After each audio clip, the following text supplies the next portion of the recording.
Good morning. आज हम class 11th के थर्ड यूनिट के हम पूरे चैप्टर की बात करें तो 5वां नंबर जो चैप्टर है 5 नंबर चैप्टर उस पर डिस्कस करेंगे। चैप्टर का नाम है मॉर्फोलॉजी ऑफ फ्लोरिंग प्लांट। तो मॉर्फोलॉजी ऑफ फ्लोरिंग प्लांट का मतलब होता है कि बाह्य आकारिकी जो पुष्पीय पादपों की बाह्य आकारिकी क्या है। तो यहाँ पर देखो दो वर्ड जो है इन थोड़े वर्ड पर डिस्कस करते हैं कि मॉर्फोलॉजी का मतलब क्या होता है। मॉर्फोलॉजी का अगर हम मतलब देखें तो बाहर से किस तरीके का दिखता है, प्लांट हो या एनिमल हो, दोनों की मॉर्फोलॉजी जो है हम स्टडी करते हैं। तो मॉर्फोलॉजी का मतलब हो गया कि साइज में, शेप में एंड स्ट्रक्चर में इनकी स्टडी करना, यानी उसकी साइज क्या है, किस तरीके का आकार है और उसकी स्ट्रक्चर संरचना क्या है, इनका जो स्टडी करना जो है वो मॉर्फोलॉजी होती है। यानी बाहर से वो किस तरीके से दिखता है। जैसे प्लांट है तो प्लांट की मॉर्फोलॉजी क्या है, कितना बड़ा है, कितना छोटा है, शाखाएं कैसी है, तो इनकी जो स्टडी है वो मॉर्फोलॉजी होगी। तो हम ये से कह सकते हैं कि arrangement of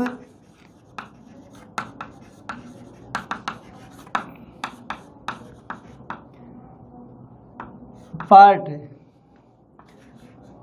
of plant and animal. तो एनिमल और प्लांट के जो विभिन्न पार्ट है उनका अरेंजमेंट जो है उसकी स्टडी को हम क्या कहेंगे, मॉर्फोलॉजी कहेंगे। अब दूसरा वर्ड जो है हमारे यहाँ पर फ्लोरिंग प्लांट। तो फ्लोरिंग प्लांट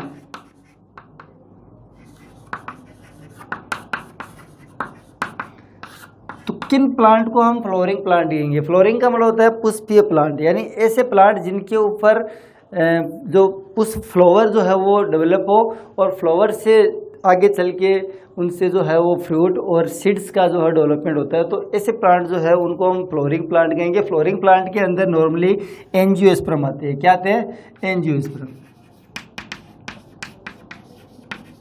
देखो एंजियोस्पर्म का मतलब होता है, एनजीओ का मतलब होता है कि जिनके चारों ओर कवरिंग हो। क्या हो? कवरिंग। तो एनजीओ का मतलब तो हो गया कि एनजीओ मतलब कवरिंग, और स्पर्म जो है इसका मतलब क्या हुआ, सीड। तो हम उन प्लांट को एंजियोस्पर्म कहेंगे जिनका सीड जो है उनके चारों ओर कवरिंग हो। अब ये जो कवरिंग है, ये कवरिंग किसकी होगी? ये होगी कार्पेल की। किसकी होगी? कार्पेल, जिसको अंडाशय कहते हैं। तो कार्पेल की कवरिंग होगी। तो हम ऐसे कह सकते हैं कि ऐसे प्लांट एंजियोस्पर्म के अंतर्गत आएंगे जिनकी जो है वो सीड है उनके चारों ओर कार्पेल पाया जाएगा और ये कार्पेल जो आगे चल के फ्रूट बनाता है। तो हम ऐसे भी कह सकते हैं कि इसके अंतर्गत वो सारे प्लांट आएंगे जिनके अंदर फ्रूट मतलब फ्रूट जो है वो डेवलप होगा और फ्रूट के अंदर जो है वो सीड्स होंगे। तो ऐसे प्लांट्स को हम क्या कहेंगे? एंजियोस्पर्म कहेंगे। तो ऐसे हम कह सकते हैं कि सीड्स जो है वो इंक्लोज विद इन कार्पेल। तो क्या होगा इसका मतलब कि seeds enclose with in carpel. उन सारे प्लांट्स को हम एंजियोस्पर्म के अंतर्गत रखते हैं। तो अपन ने जब डाइवर्सिटी पढ़ी, क्लासिफिकेशन पढ़ा, तो हमने देखा कि प्लांट जो है उनको अपन ने कई ग्रुप्स में बांटा था, जिनके अंदर cyanobacteria, algae, fungi, bryophyta, pteridophyta, sorry fungi तो नहीं आता इसमें, तो एल्गी, ब्रायोफाइटा, टेरिडोफाइटा और एंजियोस्पर्म, जिम्नोस्पर्म और एंजियोस्पर्म। तो ये सारे जो है उनमें से सबसे जो डेवलप है, सबसे ज़्यादा जो डेवलप है, जो डेवलप्ड ग्रुप है वो कौन सा है? एंजियोस्पर्म। और सबसे ज़्यादा डाइवर्सिटी भी इसी में पाई जाएगी। आप अगर नज़र उठा के देखते हो बाहर, अपने घर के बाहर किसी लॉन में या किसी भी स्थान पे, तो सबसे ज़्यादा आपको हर जगह कहीं ना कहीं कोई ना कोई एंजियोस्पर्म का प्लांट जो है वो ज़रूर मिल जाएगा। तो सबसे ज़्यादा डाइवर्सिटी पाई जाती है, छोटे से बड़े, अलग अलग विविधता वाले, अलग अलग कलर के फूलों वाले, अलग अलग फ्रूट वाले, उन फ्रूट की भी अलग अलग की जो किस्मों वाले कई सारे प्लांट जो आपको देखने को मिल जाते हैं। और ये सारे जो प्लांट है वो सारे के सारे प्लांट जो एंजियोस्पर्म के ही आपको करीब करीब देखने को मिलते हैं। तो इन प्लांट के अंदर जो है वो फ्लोरिंग होती है, फ्लोवर पाए जाते हैं। फ्लोवर के अंदर सीड्स और फ्लूइड, मतलब फ्लूइड जो है फ्लोर से सीड्स और फ्लूइड का डेवलपमेंट होता है। तो ये सारे प्लांट जो हो गए आपके एंजियोस्पर्म। अब हम बात करते हैं कि एंजियोस्पर्म प्लांट की जो है स्ट्रक्चर किस प्रकार की होती है। बाहर से देखने पे किस तरीके का प्लांट जो है वो दिखाई देता है नॉर्मली। तो हम किसी भी एंजियोस्पर्म को, नॉर्मल एक एंजियोस्पर्म प्लांट को देखें तो उस प्लांट के हमें 3 पार्ट देखने को मिलते हैं। कितने पार्ट देखने को मिलेंगे? 3। वो 3 पार्ट कौन कौन से है, ध्यान दो इधर।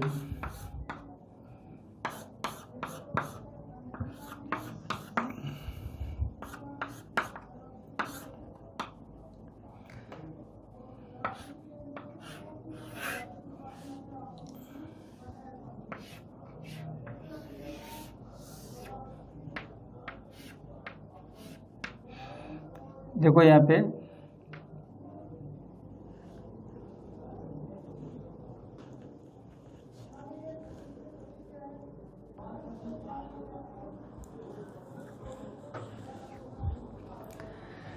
तो देखो यहाँ पे कि हम एक प्लांट के पार्ट्स जो है उनके ऊपर डिस्कस करेंगे। तो यहाँ मैंने एक प्लांट को ड्रॉ किया है बोर्ड के ऊपर। तो यहाँ पर अगर हम नॉर्मली देखें तो प्लांट के 3 पार्ट हमें दिखाई देते हैं। तो यहाँ पर देखो 2 पार्ट जो है वो जो धरातल है, जो ज़मीन है उसके ऊपर होते हैं, और एक जो पार्ट है प्लांट का वो अंदर होगा। तो यहाँ पे जो ऊपर की तरफ यानी जो एरियुलर है, जो वायवी है, उनके अंदर आपको देखने को मिलेगी लीफ। लीफ जो है वो प्लांट के अंदर ग्रीन कलर की एक चपटी स्ट्रक्चर होती है जो फोटोसिंथेसिस का काम करती है। नॉर्मली जो है वो लीफ का काम क्या होता है, फोटोसिंथेसिस करना। तो ये फोटोसिंथेसिस करती है, इसके अलावा वेपराइजेशन करती है, वाष्पोत्सर्जन करती है, जल की हानि भी करती है। तो फूड जो सिंथेसाइज है, जिनको हम फोटोसिंथेसिस कहते हैं, वो लीफ के अंदर ही होगा। दूसरा जो पार्ट आप देख रहे हो प्लांट का जो एरियुलर है वो है आपके स्टेम। स्टेम तना। तो स्टेम जो है वो प्लांट को यानी जो लीफ जो है, ब्रांचेज है, उन ब्रांचेज को एक एंकरेज, एक सहारा देने का काम करता है और प्लांट को जो है वो सीधा खड़ा रखता है। तो ये जो है वो स्ट्रक्चर जो स्टेम होगी, स्टेम से कई सारी ब्रांचेज जो है वो निकली हुई हो सकती है और ब्रांचेज के ऊपर जो है वो क्या लगी होती है, लीफ लगी होती है। और अब इसके अंदर, ज़मीन के अंदर का हम पार्ट देखें तो उसको हम कहेंगे रूट। देखो नॉर्मल जो है वो रूट का कार्य या फंक्शंस जो होता है वो होता है वाटर और मिनरल्स का एब्जॉर्प्शन करना। इसके अलावा ये प्रॉपर एंकोरेज जो है वो प्रोवाइड करता है, इसको साधे रखता है ज़मीन के ऊपर प्लांट को, ताकि वो गिरे नहीं। तो ये 3 पार्ट हो गए प्लांट के। कौन कौन से हुए कि सबसे पहला हो गया स्टेम, पहले हम रूट ले लेते हैं नीचे से, दूसरा स्टेम, और तीसरा जो है वो हो गया आपके लीफ। ये 3 पार्ट में जो है वो बंटी होती है। तो अब अपन एक एक पार्ट के ऊपर थोड़ा जनरल डिस्कस करेंगे कि कौन कौन से पार्ट जो है वो क्या क्या फंक्शंस करते हैं और उनकी स्ट्रक्चर जो किस तरीके की होती है। तो देखो हम सबसे पहले बात करते हैं रूट की। तो देखो रूट जो है वो किस तरीके से डेवलप होती है, कितने टाइप्स की होती है और क्या काम करती है। तो देखो रूट, आपको बता दूं कि एम्ब्रियोनिक डेवलपमेंट के दौरान जो प्लांट जब सीड के अंदर जो एम्ब्रियो डेवलप होता है तो रूट का जो निर्माण है या रूट जो है वो किससे बनेगी, वो बनेगी कि मतलब जो है ना रेडियल लीड जो है इससे रूट का निर्माण होगा।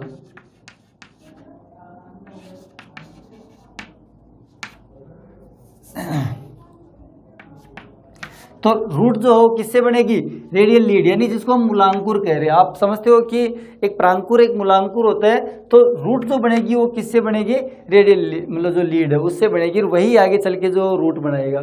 अब देखो मेनली अगर हम फंक्शंस देखिए रूट के, तो कौन कौन से फंक्शंस होते हैं रूट के, ध्यान दो कि सबसे पहला और मेन जो फंक्शन है इसका वो होता है कि वाटर और मिनरल्स जो है वो एब्जॉर्ब करना है। क्योंकि वाटर और मिनरल्स जो है वो ज़मीन के अंदर सोल के अंदर होंगे और सोल से जो है वो वाटर और मिनरल्स को एब्जॉर्ब करने का काम जो कौन करते हैं, रूट करती है। तो फर्स्ट फंक्शन हो गया इसका वाटर एंड मिनरल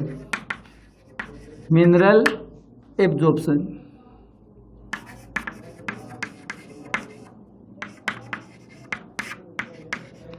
ताकि फोटोसिंथेसिस के लिए जो है वो लीव जो है वो उनके लिए उनके अंदर जल की या वाटर की जो कमी नहीं हो, तो वाटर को कहाँ से सोल से एब्जॉर्ब करके और लीव तक जो ऊपर पत्तियां हैं वहाँ तक जो पहुँचाने का काम जो कौन करती है, रूट करती है।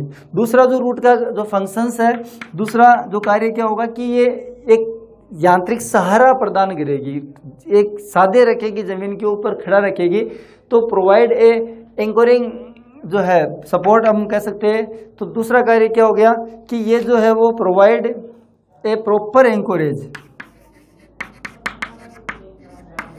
Proper encourage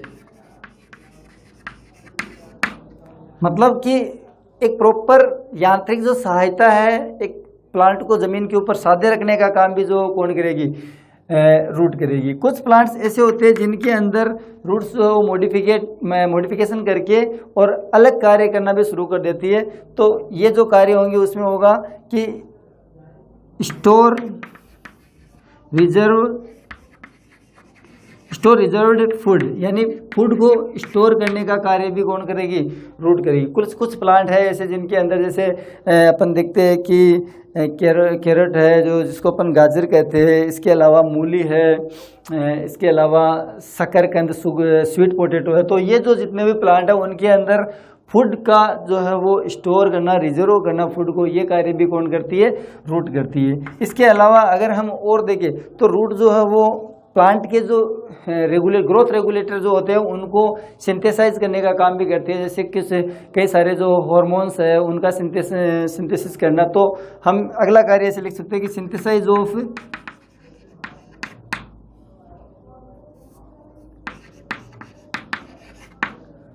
plant growth regulator.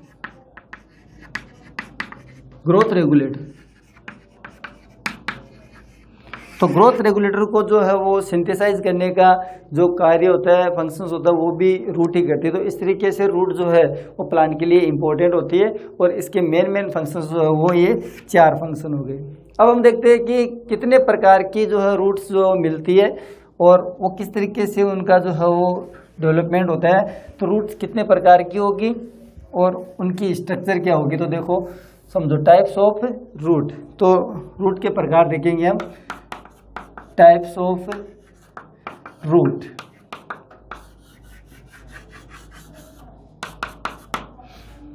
तो देखो अगर मैं रूट के टाइप्स की बात करूं तो हमें 3 टाइप्स की रूट जो है वो देखने को मिलेगी। सबसे पहली जो रूट है उसको हम कहेंगे टेप रूट। अब टेप रूट क्या है वो समझो। टेप रूट का मतलब क्या हुआ कि जो रेडियल लीड है, जो मूलांकुर है, उस रेडियल लीड से जो सबसे पहली जो रूट डेवलप हो रही है, ये पहली रूट डेवलप होकर और ये लगातार वृद्धि करती रहेगी, ग्रोथ करती रहेगी।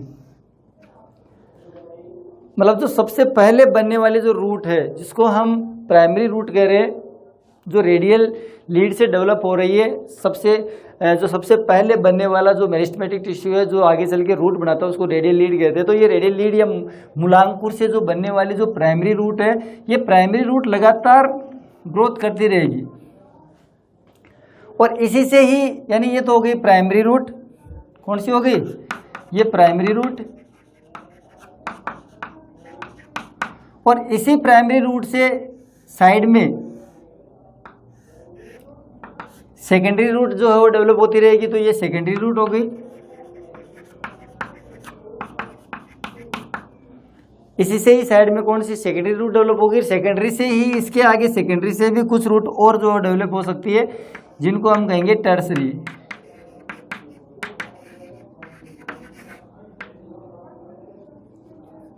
टर्सरी रूट, इसको तरतीब या जड़ या टर्सरी रूट भी कहेंगे। तो इसी से जो है, तो कहने का मतलब क्या हुआ कि जो प्राइमरी रूट है, जो रेडियल लीड से डेवलप हो रही है, वो नष्ट नहीं होती है, वो लगातार ग्रोथ करती रहती है और उसी से ही सेकेंडरी और टर्सरी रूट अगर बढ़ती रहे तो इस तरीके की जो रूट होती है इसको हम क्या कहेंगे, इसको हम कहेंगे टेप रूट। और आपको बता दूं कि टेप रूट जो है ये, इसके मैं अगर आपको एग्जांपल दूं तो ये अधिकांश जो डाइकोटिल्डन प्लांट है, डाइकोटिल्डन प्लांट जो होते हैं जिनको द्विबीजपत्री पादप कहते हैं, तो ये डाइकोटिल्डन प्लांट में मिलेगी। डाइकोटिल्डन प्लांट्स में वो आएंगे जिनके अंदर बीज के जो है या सीड्स के जो है वो दो बीज पत्र यानी बीज सीड है वो दो पार्ट में जो डिवाइड टूटेगा, तोड़ने पर दो पार्ट में डिवाइड होता है। ऐसे प्लांट को हम डाइकोटिल्डन प्लांट कहते हैं और इन प्लांट के अंदर आपको जो है वो टेप रूट देखने को मिलेगी। अब दूसरी रूट की हम बात करते हैं तो उसको हम कहते हैं फाइब्रस रूट।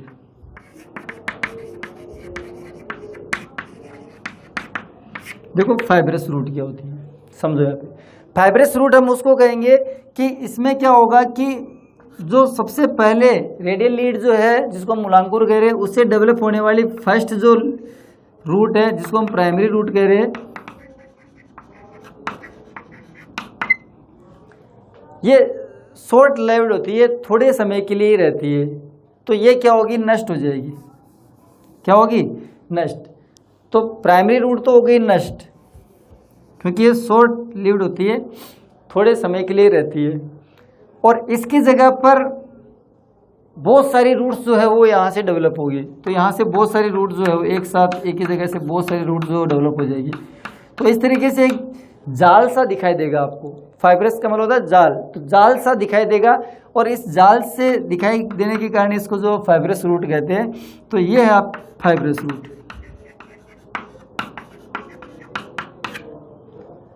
तो इसका मतलब क्या हुआ कि हम ऐसे कह सकते हैं कि a large number of roots जो है वो यहाँ से डेवलप होगी। प्राइमरी जो रूट है वो क्या हो जाएगी, शॉर्ट लिव्ड होती है तो वो नष्ट हो जाएगी। इस तरीके की जो रूट है उसको फाइब्रस रूट कहते हैं। इसका एग्जाम्पल अगर मैं आपको दूं तो ये मोनोकोटिल्डन्स में पाई जाती है। किस में पाई जाएगी, मोनोकोटिल्डन्स।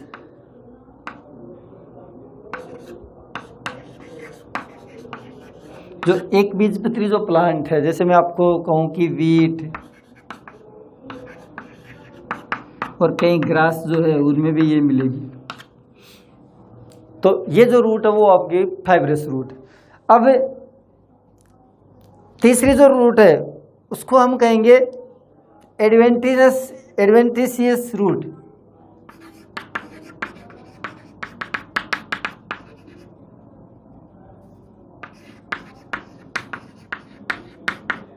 ये क्या होती है समझो। एडवेंटिशियस रूट जो है इसमें क्या होता है कि जो रूट है हम जानते हैं कि नॉर्मली जो रूट है वो कहाँ से, रेडियल लीड से, इससे रूट जो डेवलप होती है। अब अगर रूट अपने मेन जगह को छोड़कर किसी दूसरे स्थान से अगर डेवलप हो रही हो, जैसे मैं बात करूं कि स्टेम है तो स्टेम से रूट अगर यहाँ से रूट जो डेवलप हो रही हो, स्टेम से, लीव से भी जो है रूट डेवलप हो सकती है। तो अपने मेन जो जगह है वहाँ से डेवलप न होकर किसी दूसरे जगह से अगर रूट डेवलप हो रही है तो ऐसी रूट को हम एडवेंटिशियस रूट कहेंगे। तो हम ऐसे कह सकते हैं कि कुछ प्लांट के अंदर जो रूट है वो रेडियल लीड से न होकर कुछ अन्य जो भाग है, कुछ अन्य पार्ट है प्लांट के, जैसे स्टेम है, लीव्स है, उनसे जो है ये डेवलप होती है। इस तरीके की जो रूट होती है इसको रेडियल रूट कहते हैं। तो देखो बाजरे में आपने देखा है ना, बाजरा जो मक्का होता है उस मक्के के अंदर हम जानते हैं कि ये तो जखड़ा मूल हो गया इसका, सॉरी फाइब्रस रूट हो गई ये तो इसकी, और ये इसके तने के पर्व मतलब नोड और इंटरनोड हो गए। और तो यहाँ पर नोड से जो है कुछ रूट नीचे की तरफ आती है। ऐसा नॉर्मली देखना आप वीट के जो प्लांट है, मेज है जिसको हम मक्का करें तो मक्के वगैरह में यहाँ से रूट नीचे आएगी और ये रूट नीचे आके ऐसे लगे जैसे कोई तंबू जो होता है उसके जो रस्से खींचते हैं हम, उन रस्से की तरह ये अतिरिक्त सहारा देती है। ये अतिरिक्त सहारा देने वाली जो रूट्स है ये अदर जगह से, यानी कहने मतलब मेन जहाँ रूट्स बनती है वहाँ से ना निकल कर दूसरी जगह बन रही है, इसलिए इसको हम क्या कह रहे हैं, एडवेंटिशियस रूट कह रहे हैं। तो ये होगी एडवेंटिशियस रूट जो कई प्लांट के अंदर देखने को मिल जाती है। जैसे अपन देखते हैं जो बनियान जो टीवी है, बनियान जो प्लांट है जिसको बरगद कहते हैं, तो बरगद में भी कुछ रूट्स जो है वो निकलती है शाखाओं से और फिर नीचे जाके सहारा देती है, वापस ज़मीन में जाके फिर वो सहारा देती है बरगद को, ताकि उसकी टहनियाँ जो है ब्रांचेज जो दूर दूर तक जो है फैलती रहे और एक विशाल जो है वो पेड़ जो है वो डेवलप हो। तो इस तरीके से जो है अपन ने रूट्स देखिए कि रूट्स जो है वो कितने टाइप्स की होगी। तो रूट्स के जो है वो 3 टाइप्स है। ये तीनों टाइप्स जो आपको समझ में आ गए होंगे। अब हम देखते हैं कि रूट्स जो है उसका ओरिजिन जो है वो कहाँ से होता है, किस तरीके से ओरिजिन होता है, और इसके रीजन देखते हैं। सॉरी, हम रूट्स की अब रीजन देखेंगे कि कौन कौन से रीजन होते हैं। तो रीजन कौन कौन से रीजन है समझो आप एक डायग्राम के थ्रू।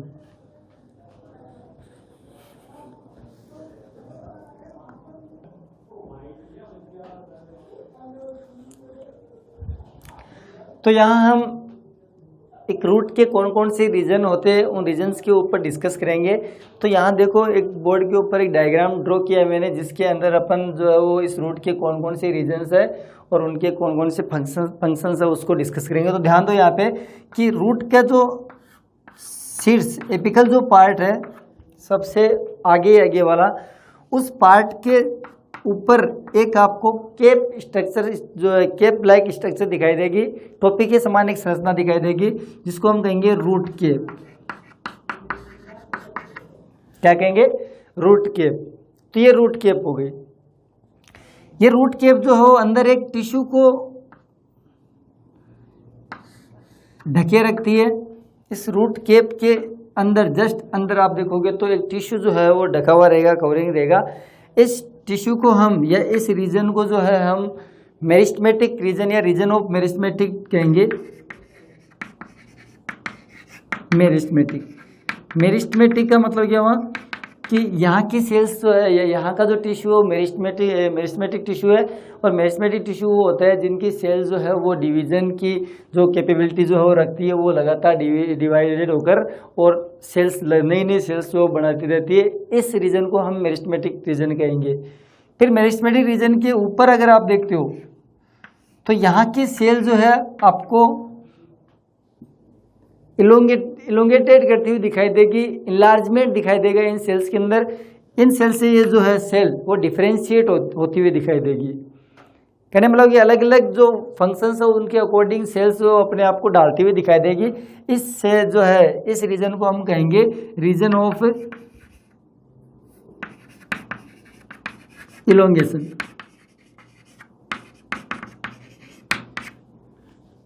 और सबसे ऊपर यानी इसके ऊपर का जो पार्ट है आपको, इस पार्ट के अंदर आपको जो है वो पूरा एक मैच्योर फॉर्म दिखेगी। यहाँ पर जो स्ट्रक्चर है एक मैच्योर स्ट्रक्चर दिखेगी, जिनकी सेल्स जो है वो अलग अलग फंक्शंस के लिए जो अपने आप को जो है वो डिफरेंशिएट किए मतलब कर चुकी होती है और उस फंक्शंस के अकॉर्डिंग अपने कार्य करना शुरू कर देती है। तो हम इसको रीजन ऑफ मैच्योरेशन कहेंगे। क्या कहेंगे? Region of maturation. तो देखो यहाँ पे कि अपन ने कौन कौन सी रीजन बनाए हैं यहाँ पे। तो देखो सबसे पहला मेरिस्टेमेटिक,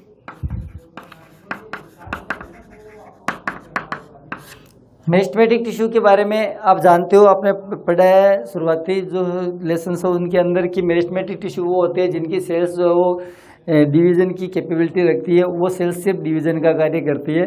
और अगर हम इन सेल्स की बात करें तो इन सेल्स के अंदर अगर हम इन सेल्स को देखो तो बाकी सेल्स से क्या होगी? स्मॉल होगी। तो ये स्मॉल सेल होगी। अगर हम इनके प्रोटोप्लाज्म की बात करें तो डेंस प्रोटोप्लाज्म मिलेगा इनके अंदर, सघन प्रकार का जो जीवद्रव्य मिलेगा। तो डेंस प्रोटोप्लाज्म इनके अंदर मिलेगा। और सबसे खास बात ये रहेगी कि ये जो सेल है वो रिपीटली डिवाइडेड होगी। तो रिपीटली डिवाइडेड मतलब कि ये लगातार डिवाइड करती रहेगी। इसका मतलब क्या हुआ कि एक सेल, एक से 2 सेल, 2 से 4 सेल, 4 से 8 सेल। तो इनके अंदर जो है वो माइटोसिस की जो मतलब प्रोसेस है वो लगातार होती रहेगी और सेल्स की संख्या हर बार जो है वो डबल होती रहेगी। तो इस तरीके की जो सेल्स होती है, इस तरीके का जो टिश्यू होता है वो मेरिस्टेमेटिक टिश्यू होता है, जो क्या करता है कि सेल्स की नंबर ऑफ सेल्स वो बढ़ाता रहता है, जिससे आगे जो स्ट्रक्चर जो ग्रोथ करती रहती है। तो ये क्षेत्र हो गया आपके मेरिस्टेमेटिक। दूसरा अपने इलोंगेशन देखा, तो इलोंगेशन जो है, इलोंगेशन में आप जानते हो कि ये जो सेल है, मान लो यहाँ देखो इसको कि ये सेल है, अगर इस सेल ने 2 सेल बनाई है,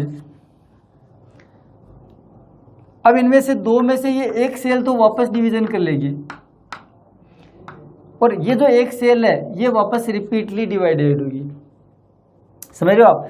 तो सॉरी, ये जो सेल है यहाँ पे ये आगे डिवीजन करके और 2 सेल बनाएगी। ये जो सेल है वो आगे जाके किसी फंक्शन को पूरा करेगी और इस फंक्शन को पूरा करने के लिए ये सेल जो है वो अपने फॉर्म में आएगी, अपने आकार को जो है, अपने साइज और स्ट्रक्चर को जो है वो उस फंक्शंस को करने वाले जो सेल्स है उसके अकॉर्डिंग बनाएगी। जैसे मान लो कि ये सेल आगे जाके एपिथेलियम बनाना है, तो एपिथेलियम के लिए ये जो है वो उसी तरीके से इलोंगेट करेगी। इसके अलावा थोड़ी लार्ज भी होगी, अपनी आकार में भी वृद्धि करेगी और उसी के अकॉर्डिंग जो है वो फंक्शंस करेगी। इनके चारों ओर जो है वो क्यूटिकल का जो है कवरिंग वो हो जाएगी। अगर मान लो ये सेल जो आगे जाके जाइलम बनाएगी, तो ये जाइलम के अंदर जो है वो सीव ट्यूब्स है, पेरेन्काइम जो है टिश्यू है, इसके अलावा स्क्लेरेन्काइमा है, दृढ़ोतक है। तो वो सारी जो सेल्स है वो इसी से जो है वो यही सेल जो अलग अलग सेल्स के रूप में जो है वो इलोंगेट होती रहती है और इनलार्ज होती रहती है। तो इनको जो है हम इलोंगेशन कहते हैं। तो इलोंगेशन का मतलब क्या हुआ कि इलोंगेट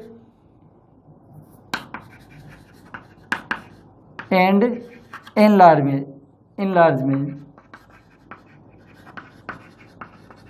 ये 2 जो फंक्शंस है वो इलोंगेशन रीजन में आपको देखने को मिलेंगे। और तीसरा जो रीजन है जिसको हम क्या कह रहे हैं, थर्ड रीजन जो यहाँ लिख रहा हूँ मैं इसको, तो थर्ड रीजन जो मैच्योरेशन है।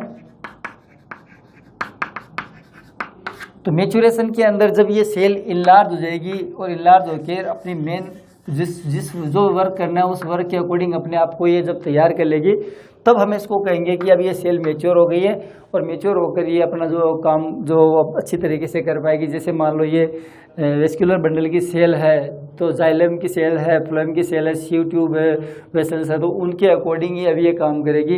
इनका जो फंक्शन होगा वो क्या होगा, वाटर को जो ऊपर तक पहुंचाना। अगर ये स्क्लेरेन्काइमा की है तो दृढ़ता प्रदान करेगी, अगर ये पेरेन्काइमल सेल्स है तो ये जो है वो फोटोसिंथेसिस है, इसके अलावा फूड स्टोरेज है, इस तरीके के कार्य करेगी।